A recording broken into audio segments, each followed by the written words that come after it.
news and views and so forth going on, whatnot. Um, I'm just sitting around kind of doing a little bit of legal work, hanging out, just kind of a work day. So yeah, there's always some kind of work or something going on that needs to be done. So yeah, it's like that. But I'm glad to see that you folks are doing well. Don't ask me about this T-shirt. It was just something that was given to me by my wife's sister, and I guess she visited Austin, Texas, some time ago, and this is what came back as souvenirs. So I don't know anything about it, but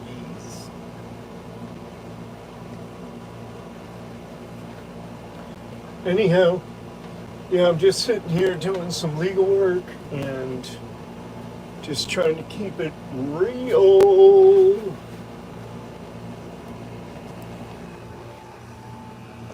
There's always, there's always something to do, right? There's always something, always something. So right now I have to find this form. So I'm going on to the Google here. Form CM-110, Superior Court, Santa Clara County, California. Now it'll give me the form. Boom. And like magic, I can upload that form to Safari. Safari's a goodie, right? Now, can I upload it to, oh yeah, fill and sign. Adobe fill and sign. There we go. Bing, bing. All right. My name.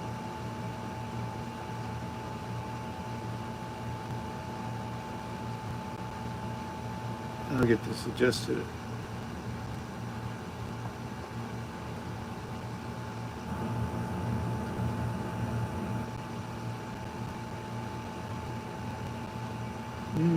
Make it smaller.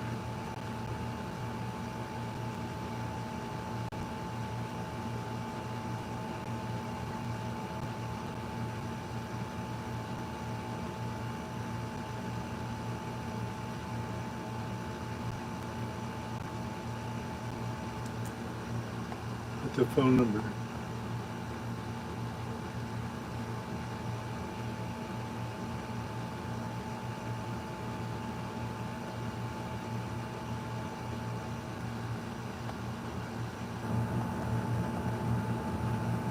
Forgot the zip code. There you go. Now we go to the court. Mailing address is 191 First Street.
What is the case number?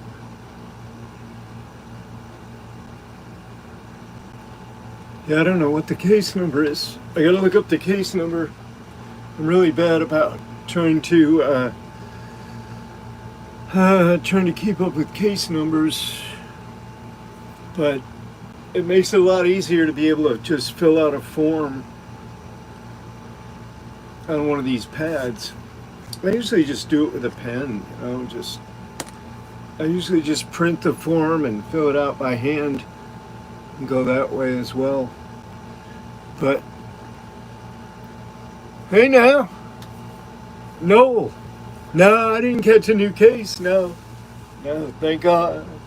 I don't do anything like that to catch a new case. No, but it's a civil case. It's a civil case.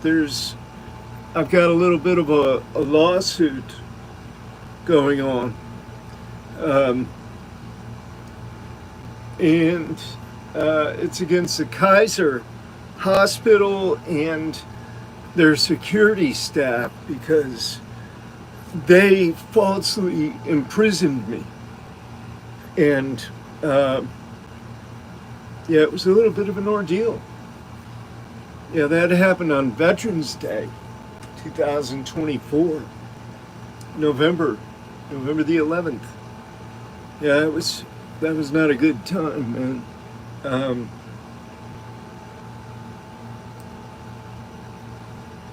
Yeah, civils. I'm really familiar with the criminal litigation. The civil litigation, I'm familiar with to a fair degree. But I understand now why lawyers specialize in certain areas of the law. Because, yeah, it's a whole different ballgame when you get way out there into the weeds. I mean, talk about splitting hairs and, getting into really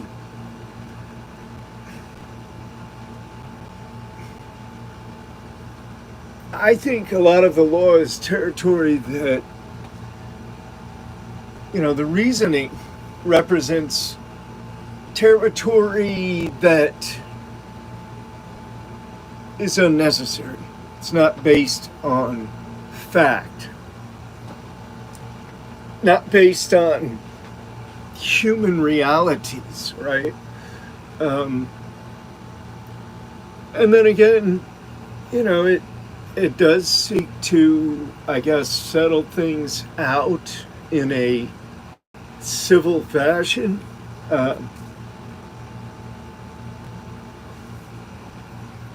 I still don't know what the purpose of civilization is.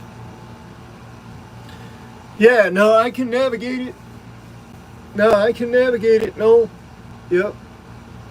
I can navigate it pretty easily. I mean, I've had 30-something years of research and study and practice and so forth, so I know my way around litigation. That's for sure. I know how the overall framework, this labyrinth of, because you've got all these different levels of law and a lot of them that intersect. And you think about it, there's some rule, regulation, law, ordinance, code, or otherwise that controls nearly everything that we do in life. It comes right down to very tiny levels, like, how you're going to label a package, what you can put on it, what's required, what isn't.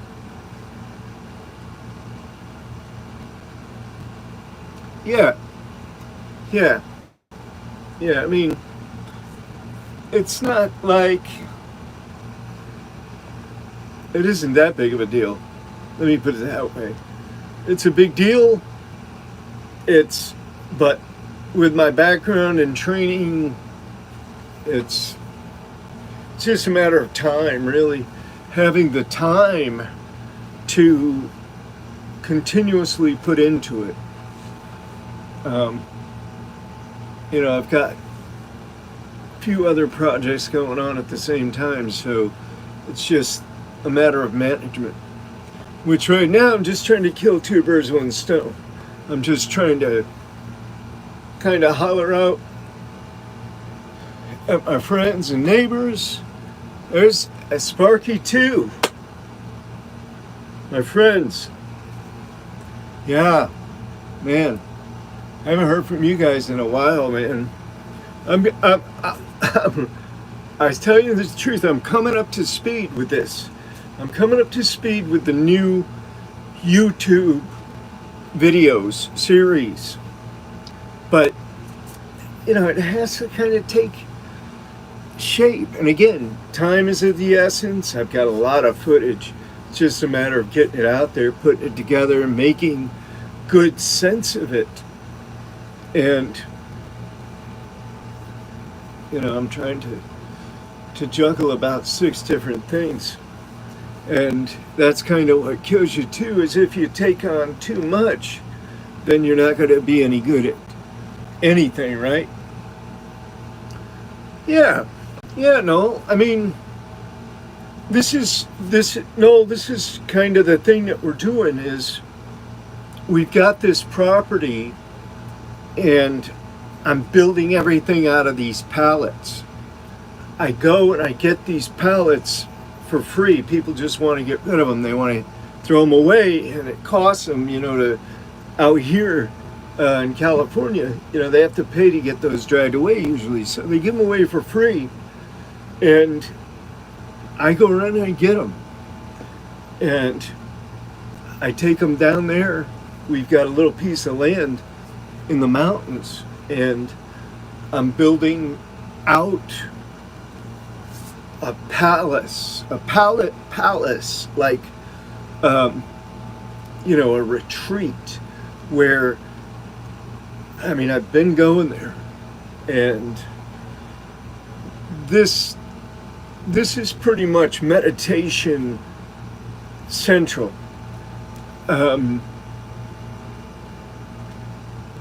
To me, the essence of what we're really trying to accomplish with meditation, at least one of the main things that I try to accomplish, is relaxation, where I can bring my thought processes to a nice, easy, restful place. They may not cease altogether, but when I put my mind's eye, my attention, my focus on my breath as it goes in and out, then after a few, I notice my body and my mind just starting to relax. Once you get to that place, that alpha zone, let's call it, where you're in that relaxed body and mind, breathing rhythm, that's when your consciousness, your awareness begins to expand. And what we're realizing, what we're becoming more aware of, is something that we're really already aware of. It's inherent. That awareness is inherent within us. We're aware of the natural rhythms of life, of what we call nature.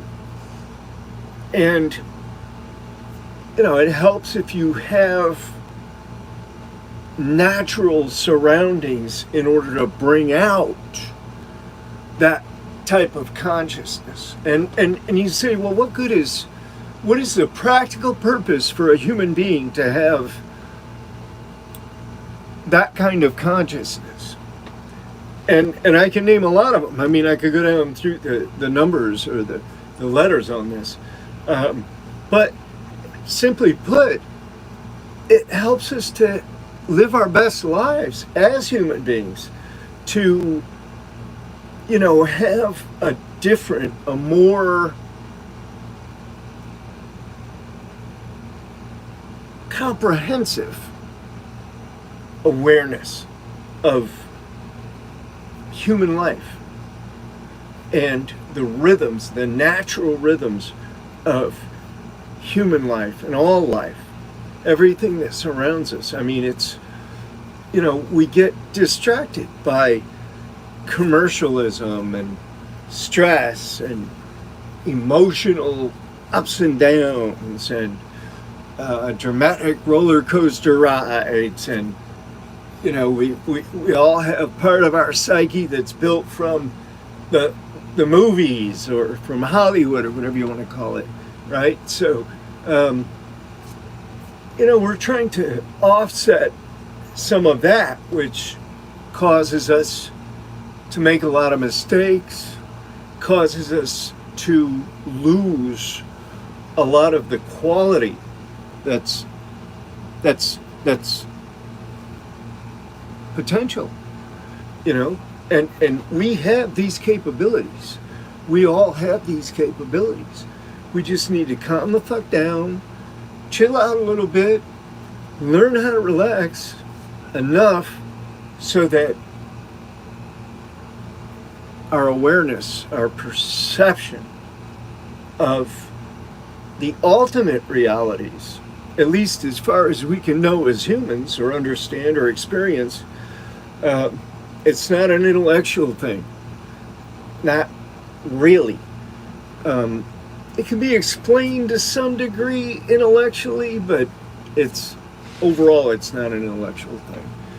It's a practical thing. It's you know, I take my sandals off and I just walk, you know, I take my shoes off and I just walk in the dirt. You know, I got my puppies there.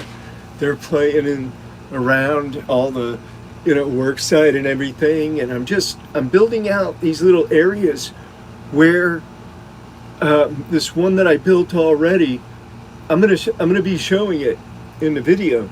I'll show you everything. And that's where I've been meditating now. There's a cinder block sitting in there, and I just go and I sit on the cinder block. And, you know, it's just, can't describe the feeling in that particular spot. But you have to find, if you find a good spot where you can sit,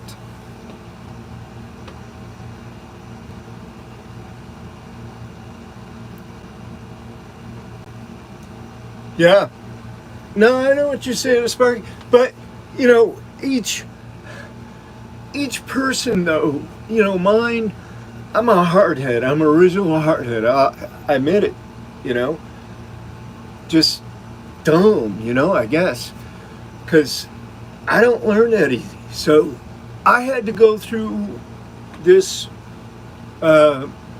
difficult and challenging time, this pressure cooker, because, you know, that was probably the only way that I was going to come to any kind of realization of, you know, living a better life, how to live a better life, how to become a better human being, and how to address those false flaws or, you know, negligible areas of my behavior and personality and so forth that need to be adjusted in order to, you know, get along and not cause trouble, you know, in civilization, in the community.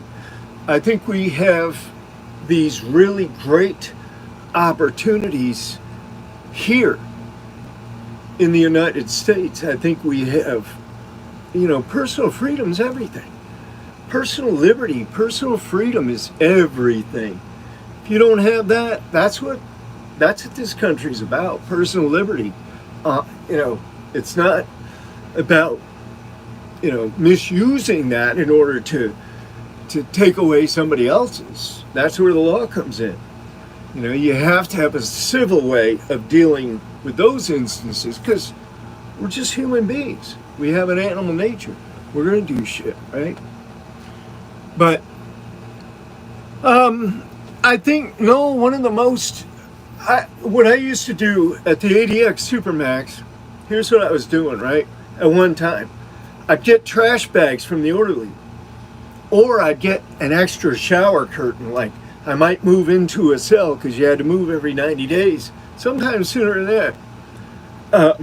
I would go ahead and come up with some piece of plastic, and the inside of the shower had a lip like this, about 2 inches. So, and it's a stainless steel shower with, about maybe 36 by 36 on the inside, maybe not that big, but somewhere around there. And then, your stainless steel, it just goes in a square. You walk through that, you take a step up, you hit a button, and water comes out for about a minute or so. Then you got to hit the button again. But what I would do is I would take the extra shower curtain, if I could scan one, or a trash bag, if I could get one, and I'd put it on the bottom of the shower, and I'd put books across between the framing of the shower, the stainless steel itself. I'd wedge them in there so that would help hold that bag, right? And then I'd fill it up with water. I'd just keep hitting it every minute. Fill it up with water, right? And then I could get in there. And sometimes, like, I remember on a Thursday or Friday, I think before a holiday, I think it was before Thanksgiving, I got the maintenance dudes, the work, not prisoners, but cops, to go down into the basement and turn the water all the way up. And when they did that, it was steam. The water was so hot, it was just pure steam.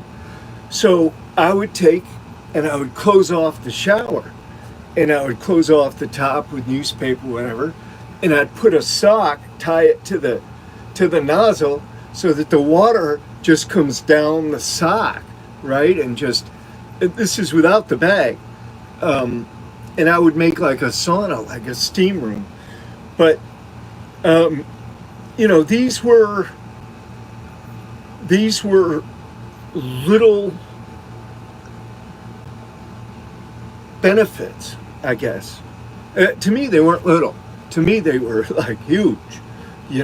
Having your own sauna, the neighbors would go crazy though.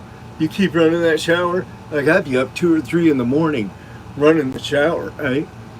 But it was, it was during those times and other times of relaxation that I was able to, that my perception was able to grow or expand.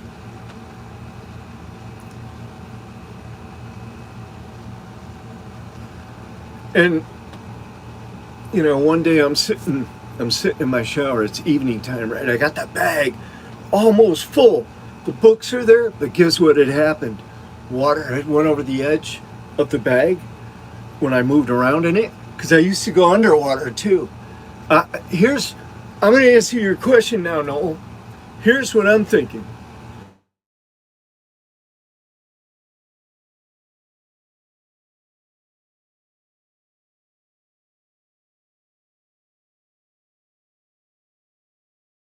Let me go ahead and answer your question, Noel.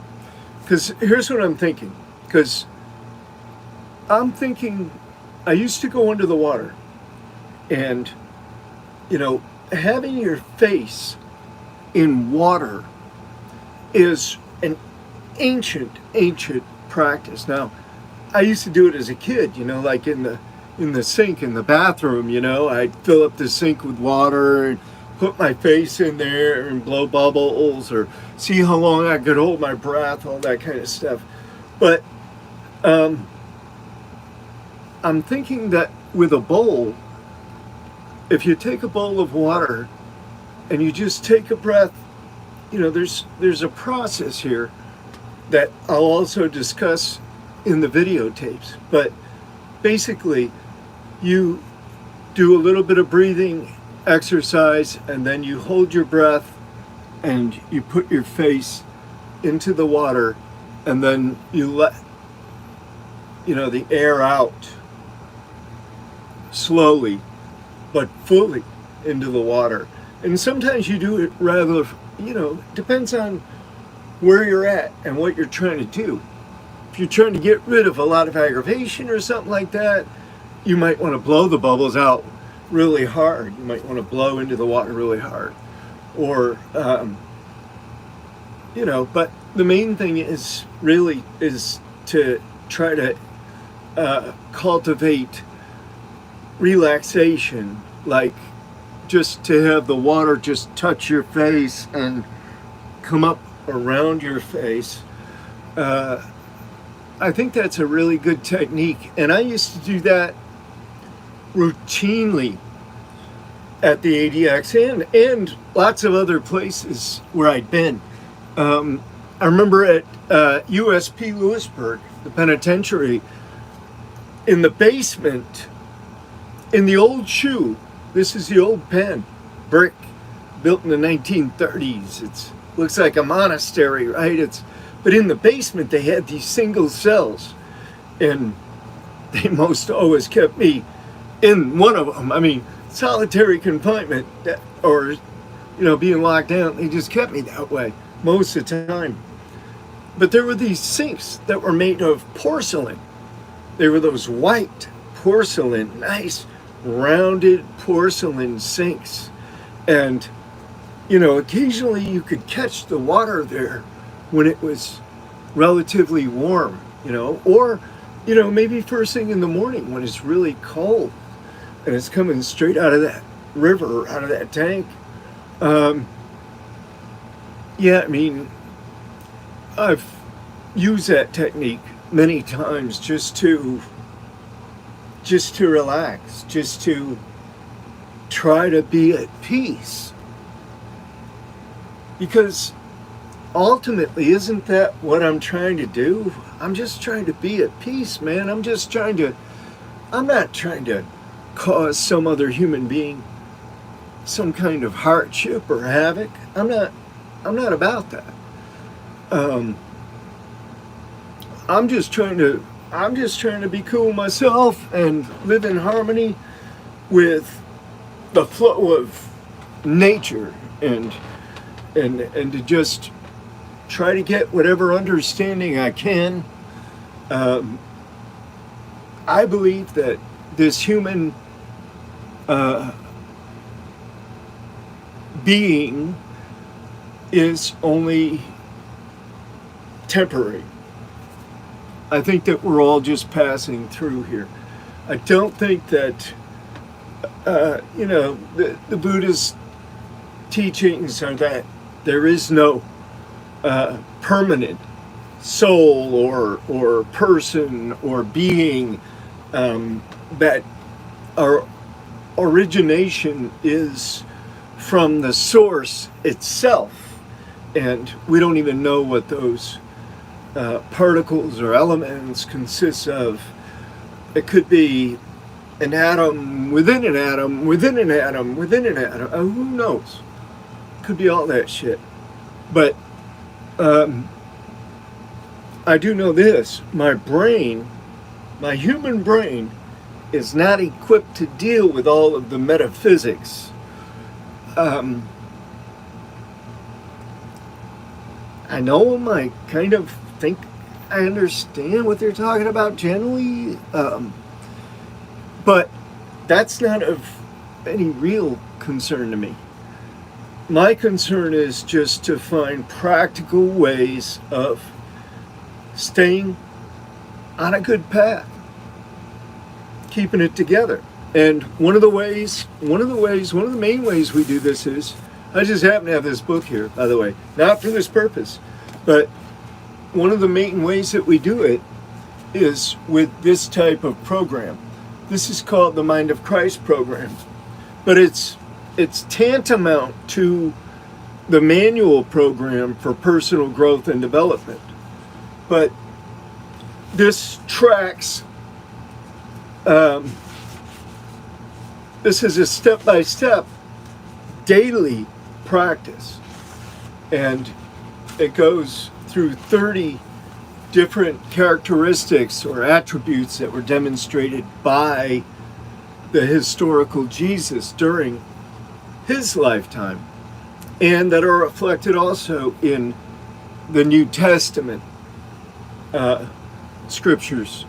So this is a book that we send to prison chaplains, and we also send it individually if it's requested by the prisoner, state of California and federal. If you know of anybody that wants to change their life, change their perspective, change their outlook and their future, this program is one of the ways to do it. If they believe in Christ, if they believe in the power of Christ to change their lives. Power of Christ is real. Not necessarily or not only as a person or persons, but as a reality of divine goodness. It's really what the word Christos in the Greek means, divine goodness. Divine goodness, meaning the light, you know. We just have to let our light shine. And the way to let it shine is to make it brighter, right? If we can. But it takes work. I mean, it's not work. It's kind of the reverse of work. It's working by not doing anything. Except you are doing something. You're experiencing the depths of existence. You're going to a deeper level. Your heart, your mind, everything is going to another level. Whether it's deeper or higher or wider or whatever, I don't know. But it goes to a different place. And that's where you begin to find out.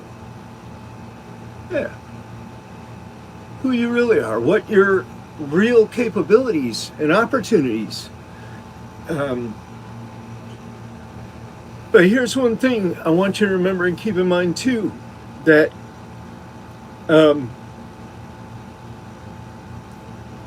we are rewarded for thankfulness, for gratitude. The more gratitude that we have, then the more opportunities and the more rewards will come our way. It's, right next to relaxation, I think gratitude has to be like number 2 in that lineup of major practices that we really need to be about. Just like on the same level that we're about eating meals every day, on the same level that we're about taking a dump or showering every day. The same kind of need or effort, I think, applies. Anyway, I see we're at about 35 minutes here, and I'm going to answer Noel. He says, do our dreams mean anything, or is it just our brain doing weird things? No, it absolutely means something. Dreams are what we have experienced that day, the previous day, before we go to sleep. Our senses, our minds take in all kinds of stuff. It doesn't have to even be conscious. It's conscious to the mind, even though it might not be conscious to us at the time or even later after the dream. Well, what happens is all of that experience and input, it gets compressed. It gets compressed and it gets compressed into a symbolic language. So that something, an object or item you see in a dream, it likely represents a host and variety of different events or persons or things that happened, but that information has been compressed into usually some type of a symbolic, either a person or a thing, or possibly even a place or an event. But this is all what I believe to be part of what they call the Ascosic records. There's a couple different pronunciations, but what that is, and it gets into this metaphysical thing about the all, right? Where we're like miners. We're constantly uploading these experiences and events of our lives. They all get compressed and put into like a storyline, and then it's uploaded. I mean, that's the uploading process where all of that gets fed into the Ascosic records. So we're at 36:51. Noel, I appreciate you. Thank you, man. Appreciate you, brother. I'm going to cruise for now, but let's get together again soon, and we'll see how things work out between now and then. And I appreciate each of you. Hope you're doing well. I think you are, and I think you'll also do better. And I'll see you again soon. Thanks.